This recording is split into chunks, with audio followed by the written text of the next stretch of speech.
Noong taong 1870 hanggang 1880, ang komunidad na ito ay tinuturing na isang baryo. Dahil sa mga tampok na geographical, ang populasyon ay nagtatag ng buhay ng mga residente nito. At noong taong 1900, ito ay ganap na kinilala bilang isang baryo sa kanyang sarili. Ang pangalang Santor ay nagmula sa pangalan ng isang puno ng prutas na inaani sa panahon ng mainit na panahon. Halos lahat ng kabayan sa baryo ay may nakatanim na punong ito sa kanilang bakuran. Ayon sa ilang bersyon ng mga unang naninirahan, sa unang pagkakataon dumating ang mga Kastila sa baryo na ito. Tinanong nila kung ano ang pangalan ng lugar at iniisip ng mga tao rito ang ibig nilang sabihin ay ang pangalan ng puno ng prutas. Sinabi nila sa mga Kastila na ito ay prutas ng Santor. Ngunit binigkas ito ng mga Espanyol na Santor at ito ay nanatili hanggang sa petsa na ito. Sa kasalukuyan na mapayapa ang pamumuhay ng baryo sa ilalim ng basbas ng kanilang patron na si Saint Lawrence. Siya ay isang buhay na halimbawa ng isang taong nag-alay ng kanyang buhay para sa kapakanan ng kanyang relihiyon. Ang santo ay isang taong may malalim na debosyon sa kanyang pananampalataya sa simbahang Katoliko. Noong panahong iyon, si San Lorenzo ay isa sa pinakamatibay na taga-suporta at tagapagtanggol ng simbahang Katoliko. Noong inuusig ng mga paganong Romano ang mga Kristyanismong, isang obispo kasama si San Lorenzo bilang katulong ay nagdaos pa nga ng kanilang misa sa underground makeshift chapel. Ngunit hindi nagtagal, nahuli sila at hinatulan ng kamatayan. Ngunit binigyan sila ng isang tiyak na kondisyon na dapat talikuran ang kanilang relihiyon at tuligsayin ang kanilang paniniwalang Kristiyano at maligtas mula sa kamatayan. Ngunit pinili ni San Lorenzo na namamatay bilang pagtanggol sa kanyang pananampalataya na siya ay pinatay sa pamamagitan ng parang inihaw na baboy. Siya ay idineklarang bilang isang Kristiyanong martir ng simbahan. Kaya naman sa buhay ng kanilang patron, bilang ang mga tao ng Santor ay namuhay ng tapat at spiritual na buhay. Nagtayo sila ng isang kapilya kung saan nakasentro ang kanilang gawain sa relihiyon. At ngayon po ay matutunghayan ninyo po o mapapanood ang isang halimbawa ng pagdaraos ng kapistahan ng San Lorenzo o tinatawag nilang pista ng barangay ng Santor.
Hindi ko lang maalam kung may gusto kasama.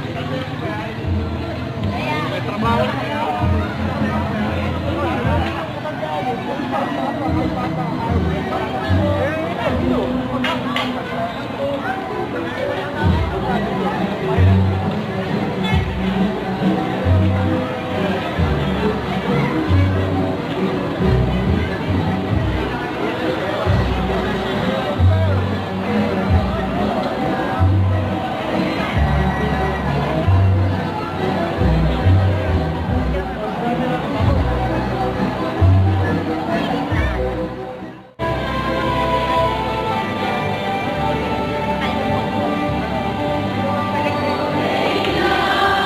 Sabay-sabay po natin palakpakan ang pagpasok ng patron ng Barangay Santon sa Lorenzo Lagunon Norte.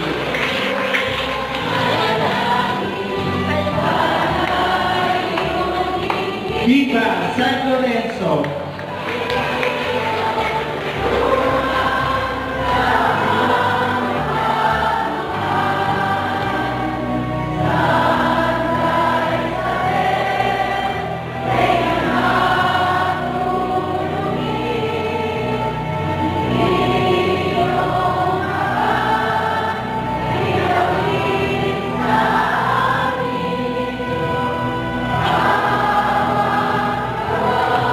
Palakpakan po natin ang patron ng San Lorenzo Lagunon Norte.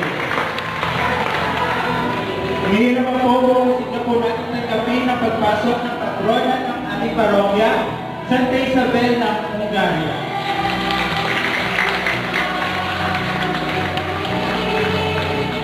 Viva Santa Isabel!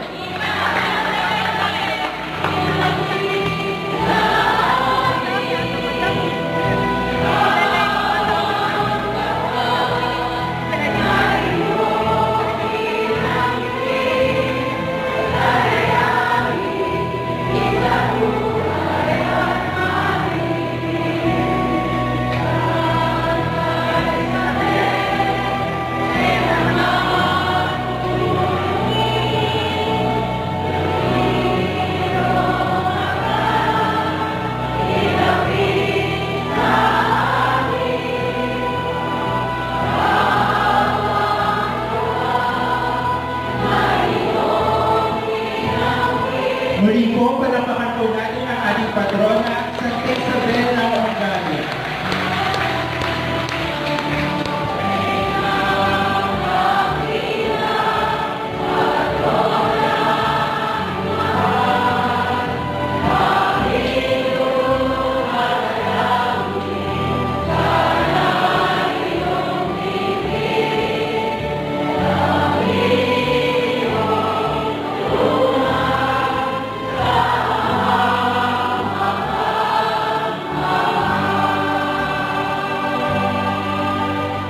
Magsilod po ang lahat.